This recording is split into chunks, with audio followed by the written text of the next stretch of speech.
വാർത്തയിലേക്ക്. ലോക എയ്ഡ്സ് ദിനാചരണ പരിപാടികൾക്ക് ജില്ലയിൽ തുടക്കമായി. ജില്ലാ മെഡിക്കൽ ഓഫീസ്, ആരോഗ്യ കേരളം, ജില്ലാ എയ്ഡ്സ് കൺട്രോൾ സൊസൈറ്റി എന്നിവ സംയുക്തമായാണ് എയ്ഡ്സ് ദിനാചരണ പരിപാടികൾക്ക് നേതൃത്വം നൽകുന്നത്. പാലക്കാട് കോട്ടമൈതാനത്ത് ദീപം തെളിയിക്കലോടെയാണ് ജില്ലയിൽ ഔദ്യോഗികമായി എയ്ഡ്സ് ദിനാചരണം തുടങ്ങിയത്. എയ്ഡ്സ് ബോധവൽക്കരണത്തിന്റെ ചിഹ്നമായ റെഡ് റിബണിന്റെ രൂപത്തിലാണ് ദീപങ്ങൾ തെളിയിച്ചത്. എയ്ഡ്സ് വ്യാപനം തടയുന്നതിനായി ജില്ലയിൽ നടത്തിവരുന്ന പ്രവർത്തനങ്ങൾ ഫലം കാണുന്നതായി അധികൃതർ അറിയിച്ചു.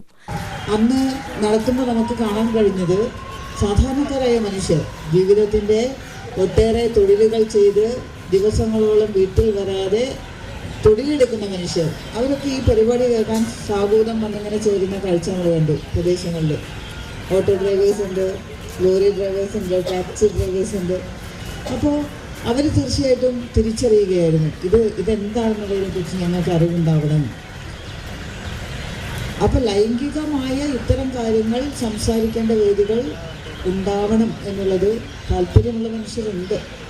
അറിവില്ലായ്മ കൊണ്ട് സംഭവിക്കുന്ന ഇത്തരം അപകടങ്ങളെ കൃത്യമായി പറഞ്ഞ് ബോധ്യപ്പെടുത്താൻ നമ്മുടെ സമൂഹത്തിനെ പ്രാപ്തമാക്കുക എന്നുള്ളത് സാമൂഹികമായ ഉത്തരവാദിത്തമാണ് എന്ന് സർക്കാർ കണ്ടു, തിരിച്ചറിഞ്ഞു. അതുകൊണ്ടാണ് ലോകമാകെ ഇത്തരം കാര്യങ്ങൾ പൊതുജനങ്ങളോട് സംസാരിക്കേണ്ടതുണ്ട്, സമൂഹമാകെ സംസാരിക്കേണ്ടതുണ്ട്. HIV ബാധിതർക്കായി ഒട്ടേറെ സാമൂഹ്യ സുരക്ഷാ പദ്ധതികൾ നടത്തിവരുന്നതായും അധികൃതർ പറഞ്ഞു. അവകാശങ്ങളുടെ പാത സ്വീകരിക്കുക എന്നതാണ് ഈ വർഷത്തെ എയ്ഡ്സ് ദിന സന്ദേശം.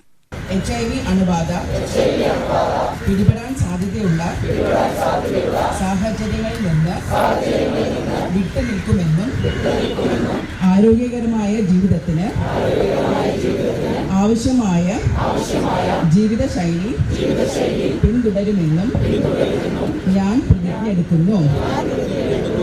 UTV news, Palakkad.